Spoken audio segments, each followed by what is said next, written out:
So Thank you. the way I'm going to challenge you is that, of course, you have all the Silicon Valley references and all the rest of it. But now we're talking about how could this work in Denmark, how could this work absolutely. in the Nordics, Yes. and that's where we're going to be pushy, but in a friendly way. No, good. I'm not a journalist, Yeah, I'm a business person. That's fine, yeah.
So the essence is we're going more to a globally connected market.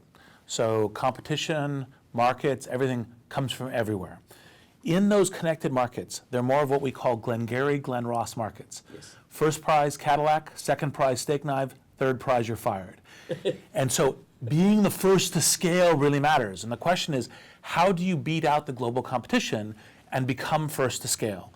And the answer is, you do some things that are not standard business wisdom in terms of efficiency of operations, deployment of capital, human capital, et cetera, and you take risks that you otherwise wouldn't take, but you're taking the risk to get to scale quickly because the other bigger risk is third prize you're fired.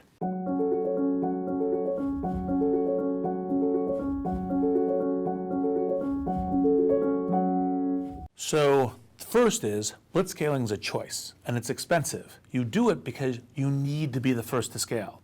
So you need to you have a business with network effects, you're going to have global competition, you need to win that race. So if you're going to do that, then you need to be able to establish your product market fit. So you want to be roughly on target before doing it. You need to raise what we call blitz capital, which is you need to be able to figure out how do I get a bunch of capital into the company or into the effort that we're doing, but if it's a startup, entrepreneur. And then what are the minimal set of things that we have to do in order to get to scale, and what are all the other fires we could let burn? So a classic one that happens within Silicon Valley is, well, maybe we don't actually really know our business model yet. Maybe we don't understand our customer acquisition costs. Maybe we don't understand our unit economics. And that's fine. We have enough understanding to know that we can work that out later, but first we're getting to scale. And that's the set of techniques that we detail in the book, including having a variety of counterintuitive rules, which go from, ignore your customer to embrace chaos to tolerate bad management.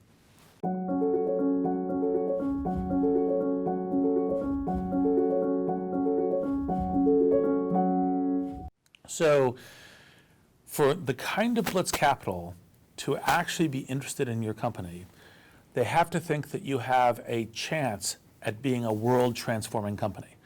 You have to express the ambition for it, what it looks like, that you have a solid plan, and that you have enough resources that you can acquire around you, talent, other kinds of things, to take a shot at that and win that globally.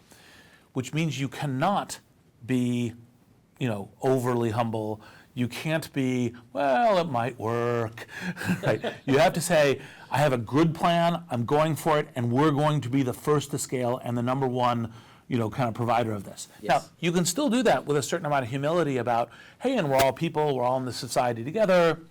We're going to have a culture that has a allows intelligent expression and creativity across the whole company. All of those things are fine. But we are going to be the first prize, and that is what we're all going to pour sweat, blood, and tears into making happen. That is, you have to have that.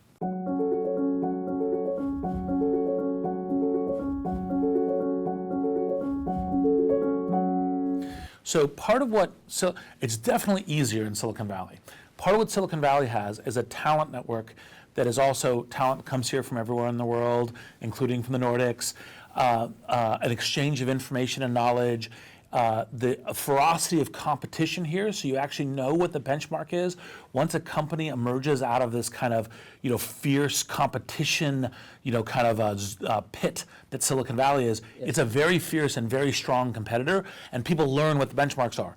So all of that is actually really important, which makes it much easier, which also then makes capital more willing to invest in Silicon Valley companies because they go, okay, we see the pattern of how they come out and have globally transforming companies. Yeah. Now that being said, it is possible in other places, right? There's everything from Skype or Supercell out in the Nordics. There's Zara in Spain. It is possible to do. It's just harder.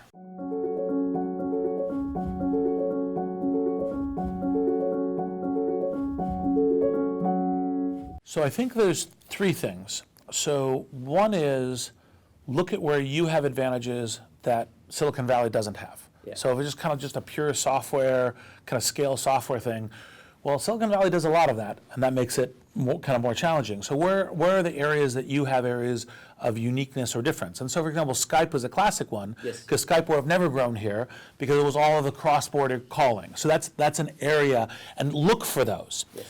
Second is, put more energy, like the Silicon Vikings, in building connectivity so that you have a learning loop and you understand what the current state of practice is, what the benchmark for moving at speed and scaling is. Yeah. And then the third is to also potentially choose ideas or angles of approach that are kind of the other approach.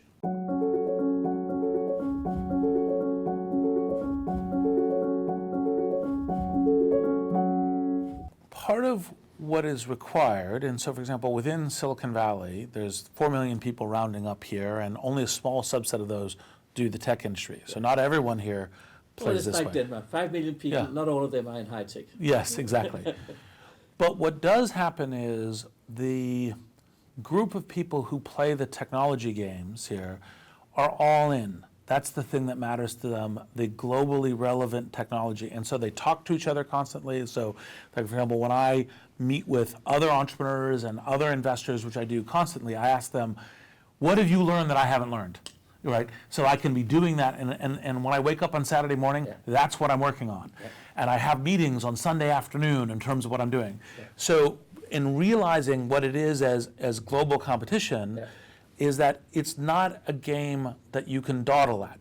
It's a game where speed matters, and you have to figure out things and you have to develop and deploy them and get to scale before the rest of the global competitors. And that's the thing that you need built as a culture. That's the networks of people that need to be talking to each other. That's the speed at which you need to be operating.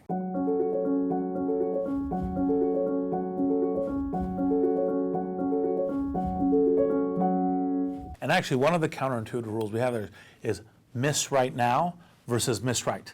Because you actually want to have the person who will help you solve this problem. Look, we always hope that everyone will go to the entire levels and orders of scale, but you don't hire for that. You hire for solving the game that's in front of you.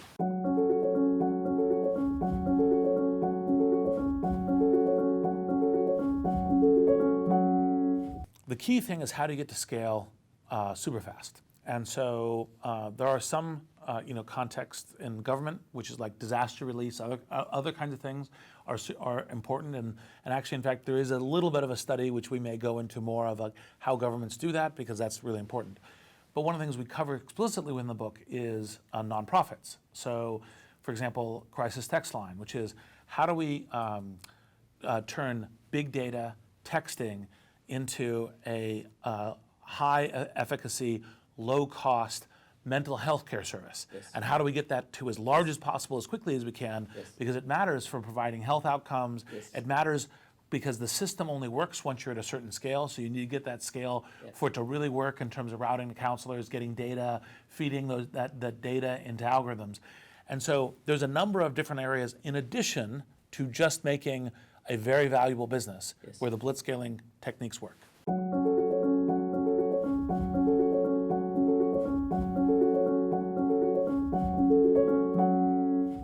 So the first is to understand that more and more of the technologies that matter, the innovations that matter, the technology companies of the future will get there by blitzscaling. And then all industries are becoming more tech companies. So all industries are heading towards becoming tech companies. And startups, it's easier and easier because you have a globally connected market, so you can get to a new set of customers. You can leverage new platforms, like Google or Facebook or LinkedIn or any of these other ways as a way of acquiring customers very quickly. Yes. So the nature of the game to speed has happened, and the fact that you have an existing global network is less and less a guarantee of persistence and stability. Yes.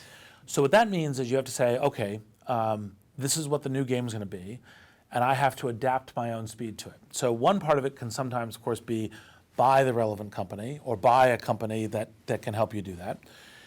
Sometimes you can build it within your own, but then you have to have that group operate like a blitzscaling group. It usually has to be in its own area. Yeah. It has to be disconnected from what normally happens with these scale companies, which is they become literally extreme masters at efficiency. They've learned for decade after decade. They know exactly how to tune the work process, the customer engagement process, but then that also locks them into the mode that they've been doing. So they need to be able to say, okay, for this project, we're going to have this other group do it. And frequently, for example, one of the ways that happens within Silicon Valley large-scale companies is they do these red teams to say, how would we be disrupted? Yes. And then let's go do that ourselves. Yes. We will set up the team to do it, and we will work to do it ourselves because we want to be providing that product or service in the future, even though we will be self-disrupting as we're doing it.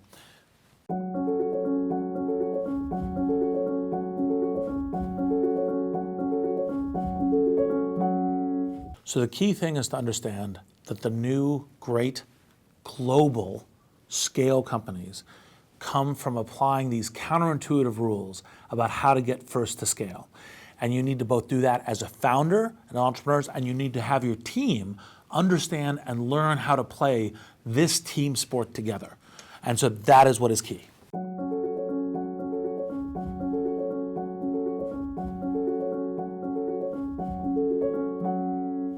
The speed of technological change is accelerating.